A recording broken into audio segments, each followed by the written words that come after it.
Forseti Bandaríkjanna hótar því að útrýma siðmenningu heillar þjóðar semji stjórnvöld í Íran ekki við Bandaríkin í kvöld. Ef hann lætur verða af hótunum sínum það stríðsglæpur, segir prófessor í sagnfræði. Bárujárn og lausamunir fuku af byggingarsvæði í Kópavogi í gær og ollu skemmdum á húsum. Vinnueftirlitið með atvikið til skoðunar. Vegagerðin gengst við og harmar skamman fyrirvara á tilkynningum lokun Hvalfjarðarganga. Heilbrigðisstarfsfólk á Akranesi segir lokun ganganna hafa mikil áhrif á sín störf. Áhöfn Artemis leiðangursins segist hafa verið pollróleg þegar hún missti allt samband við jörðu í 40 mínútur í gær. Hún á leið aftur til jarðar eftir sögulega ferð umhverfis tunglið. Hópur nemenda í Fjölbrautaskólanum í Garðabæ hefur búið til harðfisk með sítrónupipar, chili eða hvítlauksbragði. Hugmyndin var að búa til bragðgott snakk sem einnig væri hollt.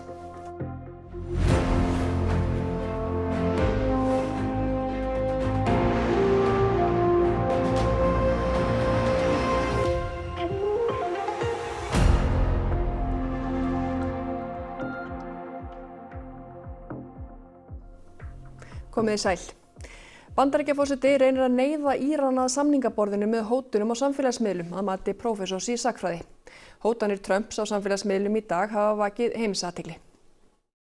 Heil siðmenning deyr í kvöld og snýr aldrei aftur. Svona hófst færsla Donalds Trumps Bandaríkjaforseta á samfélagsmiðlunum Truth Social í dag. Ég vil ekki að það gerist en líklega verður af því, hélt hann áfram. Átök Bandaríkjanna og Ísraels við Íran hófust í lok febrúar og þrátt fyrir friðarumleitanir ekki útlit fyrir að þeim linni á næstunni. Trump hefur gefið Íranum frest þar til í kvöld til að semja og opna Hormúzsund. Að vissan hátt hann í sjálfu sér að reyna að neyða Írani til þess að semja við sig og Íranir hafa ekki sýnt af sér sérstaklega áhuga að semja við Trump af því þeir skynja það að Trump komin hálfpartinn út í horn.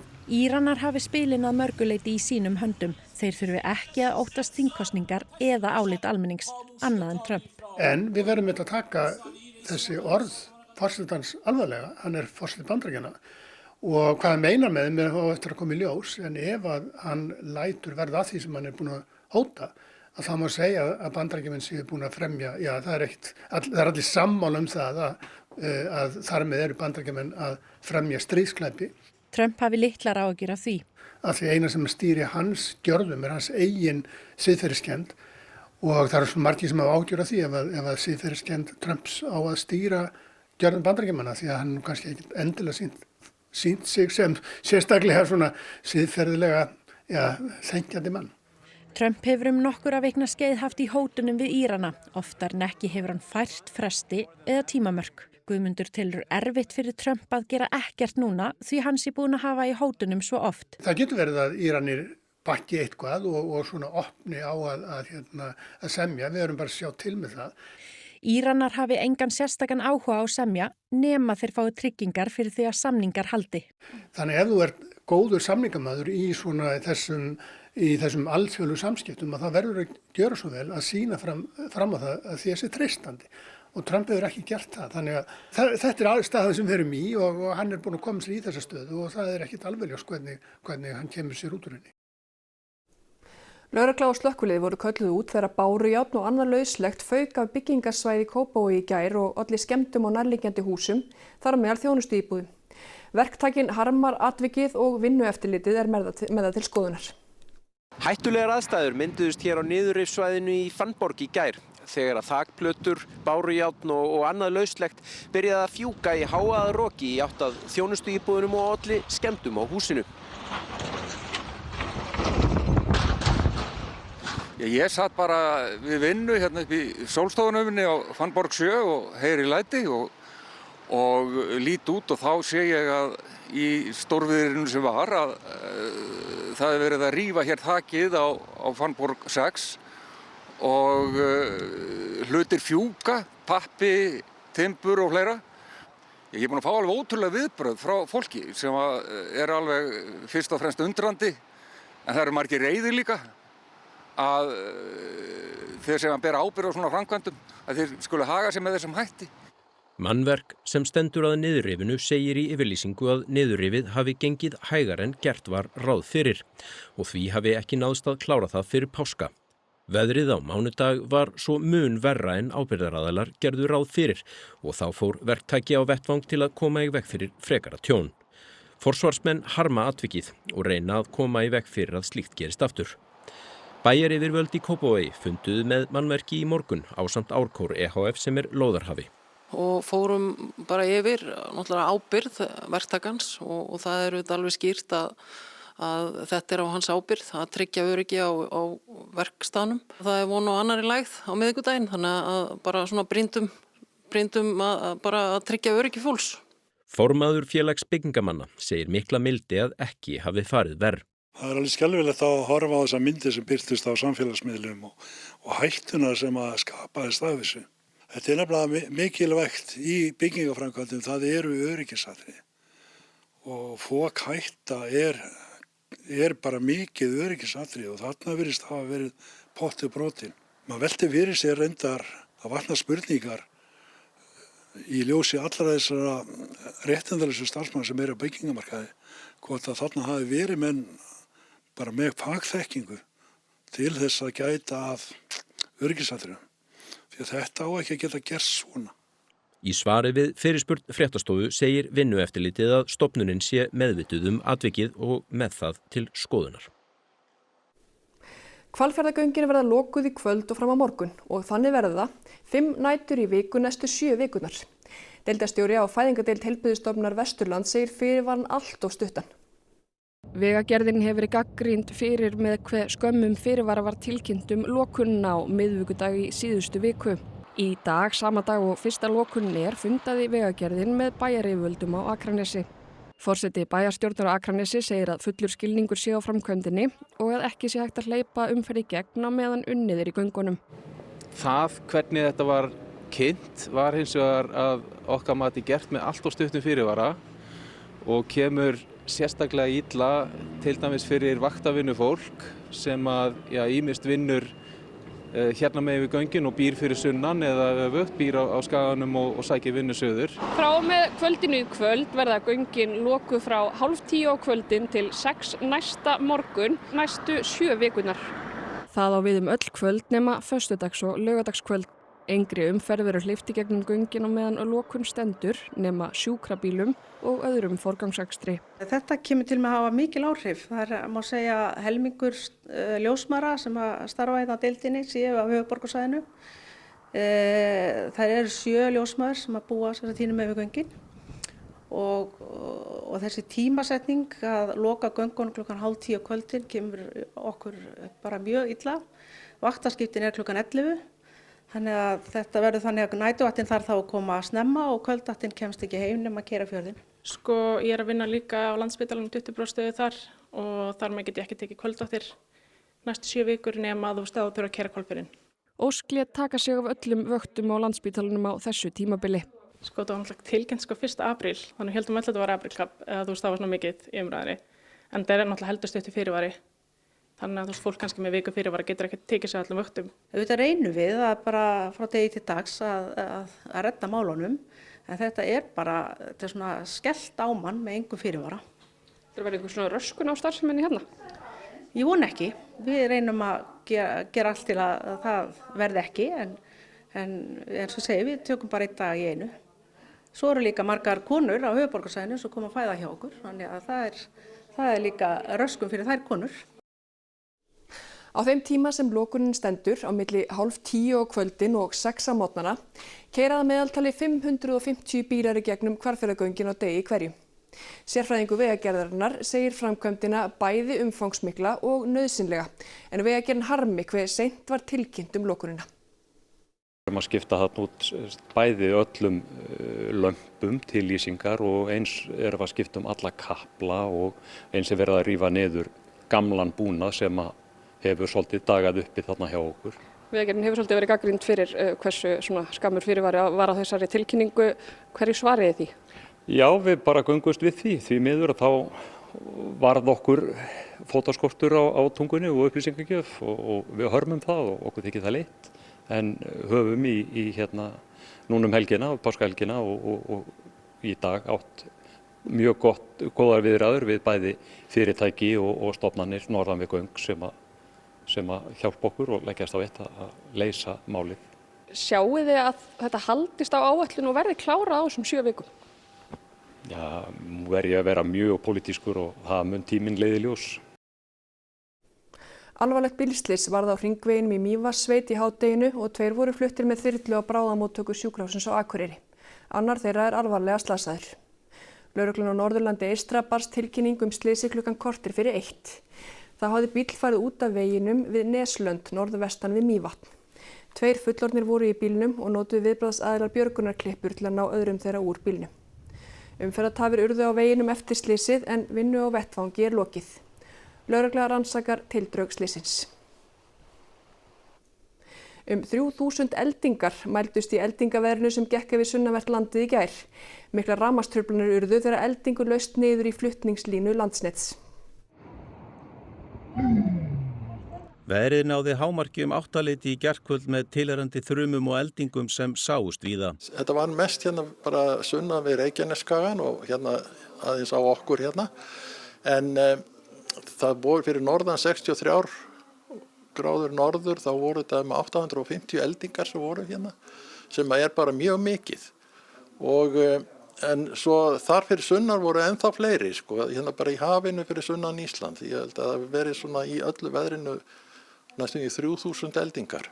Miklar rafmagnstruflanir urðu þegar eldingu laust niður í Búrfellslínu 1 á Suðurlandi, rafmagn fór af Mosfellsbæjarhluta, víða á Suðurlandi allt frá Landeyjum að Vík í Mýrdal og einnig í Vestmannaeyjum og Borgarfirði eystri. Þá fór rafmagn af Keflavíkurflugvelli og Alþingishúsinu en í báðum tilvikum fóru varaaflstöðvar í gang. Og það varð ekki rafmagnslaust í landskerfinu sjálfu en truflanirnar eltu sig niður í dreifiveitunar og til stórnotenda og þeirra kerfi leysti svo endanlega út á ákveðnum svæðum. Urðu einhverjar skemmdir? Við vitum það ekki nákvæmlega. Mjög sennilega gætu hafa orðið skemmdir og ég vil auðvitað hvetja alla sem hafa orðið fyrir skemmdum að hafa sambandi sína dreifiveitu til þess að ræða það nánar. En við vitum allavega ekki til þess að hafi orðið neina skemmdir en kerfið einmitt að bregðast svona við til þess að lágmarka skemmdir og tjón. Halldór segir þetta með því mesta sem menn hafi séð hér á landi.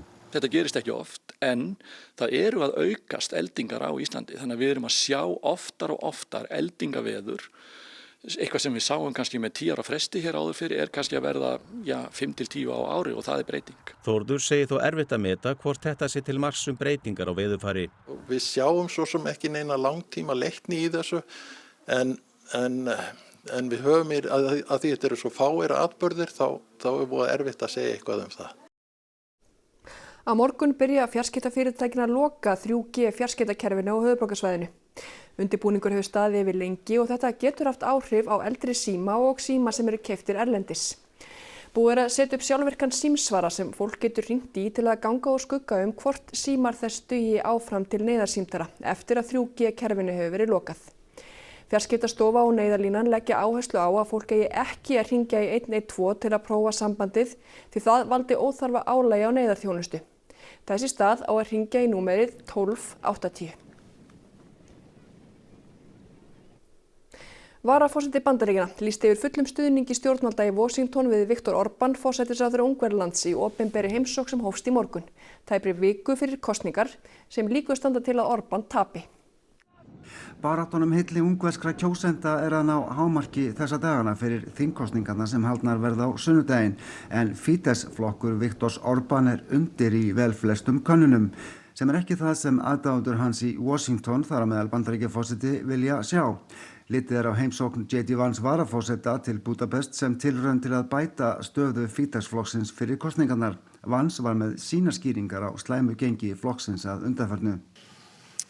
What has happened in this country, what has happened in the midst of this election campaign is one of the worst examples of foreign election interference that I've ever seen or ever even read about. The bureaucrats in Brussels have tried to destroy the economy of Hungary. They have tried to make Hungary less energy independent. They have tried to drive up costs for Hungarian consumers, and they've done it all because they hate this guy. Vance færði reyndar engar sönnur fyrir þessari fullyrðingu en kenning hans fellur hins vegar vel að þeirri heimsmynd sem Orbán og Fidesz-flokkurinn hafa teiknað upp í kosningabaráttunni. és hogyha az európaiak, még pontosabban Brüsszel nem akadályozná az elnök béketörekvéseit, már régen béke lehetne Ukrajnában. Alelnök úrnak arról is beszéltem, hogy magyarok... Og til þess að undirstrika að heimsókn manns snýrist fyrst og fremst kosningabaráttuna í Ungverjalandi, þá mætti hann hafa fjölda samkomu síðdegis með Viktori Orbán í Budapest. Peter Magyar, leiðtogi stjórnarandstöðunnar í Ungverjalandi, mótmælti heimsókn manns. Hann sagði að ekkert erlent ríki ætti að reyna að hafa áhrif á ungversk stjórnmál. Sögulegri ferð Artemisarleiðangursins umhverfis tunglið er lokið og áhöfnin er á heimleið. Flugið kringum tunglið tók 7 klukkustundir. Áhöfnin misti allt samband við jörðu í 40 mínútur í gær. Stuttu eftir að samband náðist við jörðu sá áhöfnin sólmyrkva og geimfararnir urðu fyrstir til að sjá alla fjarhlið tunglsins. Geimfarinu Orion var skotið á loft 1. apríl. Það fór 2 hringi kringum jörðina áður en það hélt í átt til tunglsins þann 3. apríl. Ferðin að tunglinu tók 4 sólarhringa og í gær fór Orion umhverfis tunglið. Þá fóru geimfararnir 4 lengra út í geim en nokkur önnur mannvera, tæplega 407.000 kílómetra frá jörðinni. Og í nótt hófst svo heimferðin og lending á jörðuniðri er áætluð á föstudag. When we were on the far side of the moon and out of contact with planet Earth, we all knew it, and it was a milestone. We saw Earth disappear, the Earth set. But we were so busy with the science, and we have such faith in our vehicle integrity, such faith in mission control, that we were just at complete peace and just doing our job. He's being a bit humble, but as soon as we went out of comm with planet Earth, we did have maple cookies. As we just gathered together for about 30 seconds, each one of us had a maple cream cookie and then right back into the science. But we had to take a moment to honor that time going behind Earth, and it was going behind the moon and out of touch with Earth, and that was a very surreal moment for this crew. I'm not ready to go home. I can't believe that something this cramped of quarters can fly by and still be fun every single minute. Bresk stjórnvöld hafa bannað tónlistarmanninum Kanye West að koma til landsins. West, sem gengur undir nafni Ye, átti að vera aðalatriði á tónlistarhátíð í Lundúnum í júlí, en sú ákvörðun var harðlega gagnrýnd. Tónlistarmaðurinn hefur lýst andúð og gyðingum og hrifningu á nasisma. Í fyrra gaf hann út lag sem hét Heil Hitler. Eftir ákvörðun stjórnvalda tilkynntu skipuleggjendur tónlistarhátíðarinnar að henni yrði aflýst. Ráðherrar hafa vald til að banna erlendum ríkisborgurum að koma til Bretlands ef viðurvist þeirra er ekki talin vera til almannaheilla. Ákvörðunin hafi verið tekin á þeim forsendum. Byrjaður að rífa verksmiðju United Silicon í Helguvík áratug eftir að hún hóf starfsemi sem náði aldrei neinu marki. Áætlað er að niðurrifinu ljúki í lok sumars. Reykjanesbær hefur keypt tæplega helming lóðarinnar undir aðra starfsemi. Skóflustunga að verksmiðju United Silicon í Helguvík var tekin í ágúst 2014. Framleiðslan átti að hefjast vorið 2016 og sagði Magnús Garðarsson, framkvæmdastjóri United Silicon, að 300 störf yrðu til á uppbyggingartímanum og 60 föst störf eftir það og stefnt að því að ná 85.000 tonna framleiðslu á 10 árum. Framleiðslan varð hins vegar afar takmörkuð. Nokkrum sinnum kviknaði í verksmiðjunni og á endanum varð ekkert úr dæminu og Arion banki og aðrir fjárfestar sátu uppi með milljarða tap. Reykjanes Investment keypti verksmiðjuna og lóðina á síðasta ári. Fyrirtækið er þegar búið að selja hluta lóðarinnar til Reykjanesbæjar, en er óljóst hvað nákvæmlega tekur við. Ekki þungaiðnaður, við vitum það, en við erum opin fyrir öllu fyrirtæki sem vilja koma hjá okkur, sérstaklega sem að eru með sjálfbæran iðnað eða vilja koma hérna og nýta sér að höfnin er hérna fyrir neðan og flugvöllurinn fyrir ofan, þannig að þetta er gríðarleg tækifæri fyrir þá sem vilja koma til okkar. Heildarstærð lóðarinnar er 110.000 fermetrar eða 11 hektarar. Þaraf er lóð bæjarins 5 hektarar og þar er stór hluti verksmiðjunar. Framkvæmdastjóri þróunar Reykjanes Investment vonast til að niðurrifi hennar ljúki í lok sumars en verkefnið er umfangsmikið. 1500 til 2000 tonn af stáli sem rífa þarf, brjóta plötur og grófjafna lóð. Framhaldi af svæðinu sem er eftir Lóðin sem við erum með hérna niður í Hafnarbakkann, þar erum við bara að vinna þróun og reyna að draga aðeins að svæðinu til þess að koma og vera með eitthvað starfsemi hérna. Það er bara mikill áhuga á lóðinni. Við erum tengdir við höfnina, stutt í flugvöllinn, það er bara mjög mikið í boði og allt opið sko. Fyrsti liður í niðurrifinu er að rífa bárujárnsklæðinguna utan af stálgrindarhúsinu en síðan verður húsið sjálft einfaldlega fellt. Allt stálið og byggingarefnið fer síðan í endurvinnslu. Sigurbjörn segist ekki eiga eftir að sakna þessa hús. Nei, bæði sem íbúi og eigandi núna þá held ég að séu allir íbúar í Reykjanesbæ og Suðurnesjum ánægðir að losna við þetta. Þetta hefur verið mikið lítið á sveitarfélaginu og sést víða, það sést frá Hafnarfirði og Vogum alls staðar, þannig að það verður gaman að losna við þetta.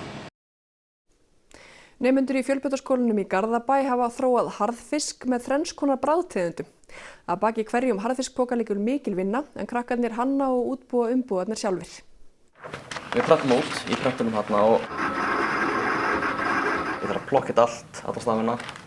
Þegar það er tilbúið þá tökum við hérna svona þunnan pappír sem við setjum yfir límmiðina og bara slettum alveg út og svo klippa það út. Hann tekur svo við og setur á pakningarnar. Þetta er svolítið mikil handavinna. Jú, það er hægt að segja það.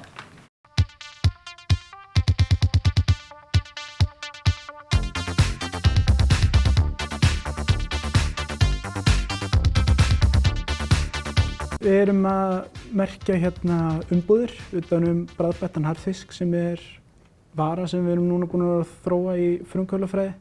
Afurðin verður kynnt á vörumessu ungra frumkvöðla í næstu viku. Við vorum bara að tala hvernig harðfiskurinn er svo mikið menning, íslensk menning og við vildum bara bæta svona nútíma í þetta. Í hópnum eru 2 aðrir nemendur, þau Alexander Máni Eðsson og Bryndís Jónsdóttir. Við höfum búin að vera að gera þetta í góðu samstarfi við harðfisksverkunina Von sem er staðsett í Hafnarfirðinum. Öll okkar framleiðsla fer fram hjá þeim. Þeir hanna þetta alveg frá grunni, þú veist, bæði vöruna og líka umbúðina. Já, hugmyndin var kannski smá prótein snakk og þá er harðfiskurinn svo hrein matvara, hollustu snakk. Hvernig fóruð þið að hanna eins og til dæmis bragðið af þessu?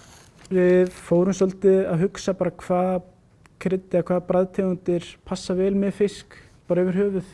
Hvað er mikið notað í matseldum. Það var chili lime, svo vorum við með hvítlauk og sítrónupipar. Hvað er uppáhaldsbragðið? Ég myndi segja hvítlaukur, það er allir sem eru búin að vera að segja nei, sítrónupipar. Ég er líka sítrónupiparsmegin. Það er þá ekkert annað að gera en að smakka. Þetta er harðfiskbragð, en vissulega með smá sítrónupiparkeim. Hún varð býsna viðburðarík leiðin til vinnu fyrir íbúa Breiðdalsvík í morgun. Hann keyrði fram á snjóflóð, grjóthrun og hreindýrahjörð á leiðinni. Snjóflóð var fyrst á vegi Benedikts Jónssonar, íbúa Breiðdalsvík á leið í vinnuna í álverinu á Reyðarfirði. Það var ekki það eina sem bar fyrir augu í rútuferð Benedikts, næst var það grjóthrun sem blasti við á veginum. Og allt er þegar þrennt er og síðustu ljónin í vegi Benedikts og annarra farþega í rútunni voru að þessu sinni í formi hreindýrahjarðar. Benedikt komst þó til vinnu en íbúar á svæðinu hafa lengi varað við aðstæðum á veginu. Inga Bergsteinn mættur, hvað er þið að bjóða upp á í Kastljósi kvöldsins? Já, þessi ökuferðars Benedikts hefur kannski verið einhver fyrirboði það sem er að gerast í heimsmálunum. Það eru auðvitað hótanir Donald Trump að ganga af siðmenningu Íran dauðri nema Íran semji frið og opni Hormúsund á nýjan leik fyrir olíuflutningum. Utanríkisráðherra segist ekki mun eftir jafn alvarlegri stöðu í alþjóðamálum og við ætlum að fara yfir atburðarásina með þeim Alberti Jónssyni, fyrrverandi sendiherra, og Kjartani Orra Þórssyni, sérfræðingi í málefnum Íran. Og við ætlum líka að ræða við aðalhagfræðing Íslandsbanka bara efnahagslegar afleiðingar af lokun Hormúsunds og hvernig þær koma til mögulega með að birtast hér á landi. Takk fyrir þetta Bergsteinn, við sem ekki Kastljósi á eftir. En þá að veðri. Í nótt hvessir á ný með samfelldri rigningu, fyrst suðvestan til þegar úrkomu skil ganga inn á landið. Á morgun verður aftur heldur hægari suðlæga átt og skúrir en þurrt að mestu á Norðurlandi. Hiti 3 til 10 stig, hlýjast fyrir norðan. Allt veðrið að loknum íþróttafréttum. Kvennalandsliðið í handbolta mætir Færeyjum í leiki undankeppni Evrópumótsins 2026 í Færeyjum á morgun. Sigur getur komið liðinu í lykilstöðu að ná sæti í lokakeppninni. Gott að við komumst til Færeyja í gær. Telma Aðalsteinsdóttir varð í 7. sæti í gólfæfingum á sterku heimsbikarmóti í Egyptalandi helgina. Láta mig verða eitthvað núla. Og vorið tími úrslitakeppnanna í handbolta og körfubolta og það nóg að vera á hverju kvöldi. Íþróttir eftir andartak. Og það var helst í þessum fréttatíma að forseti Bandaríkjanna hótar því að útrýma siðmenningu heillar þjóðar, semji stjórnvöldi Íran ekki við Bandaríkin í kvöld. Ef hann lætur verða að hótunum sínum það stríðsglæpur, segir prófessor í sagnfræði. Bárujárn og lausamunir fuku af byggingarsvæði í Kópavogi í gær og ollu skemmdum á húsum. Vinnueftirlitið með atvikið til skoðunar. Vegagerðin gengst við og harmar skamman fyrirvara á tilkynningu lokun Hvalfjarðarganga. Hann hefur áhrif á störf heilbrigðisstarfsfólks á Akranesi. Áhöfn Artemis leiðangursins segist hafa verið pollróleg þegar hún missti allt samband við jörðu í 40 mínútur í gær. Hún á leið aftur til jarðar eftir sögulega ferð umhverfis tunglið. Hópur nemenda í fjölbrautaskólanum í Garðabæ hefur búið til harðfisk með sítrónupipar, chili eða hvítlauksbragði. Hugmyndin var að búa til bragðgott snakk sem einnig væri hollt. Næstu fréttir verða í útvarpi klukkan 10 í kvöld og vefurinn ruv.is að vanda uppfærður allan sólarhringinn. Svo líka hægt að senda fréttastofu ábendingar á netfangi fréttir hjá ruv.is. Þessum fréttatímanum er lokið, verið þið sæl og njótið kvöldsins.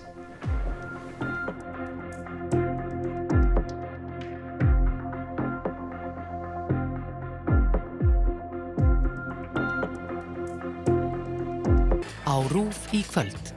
Tækniundur nútímans, The Secret Genius of Modern Life. Rithöfundurinn og stærðfræðingurinn Hannah Fry kynnir sér nýjustu tæki og tól í tækniheiminum og skoðar söguna á bakvið uppfinningarnar. Krákustelpan, The Crow Girl, röð dularfullra morða á ungum mönnum í Bristol, leiðir saman rannsóknarlögreglukonu og sálfræðing.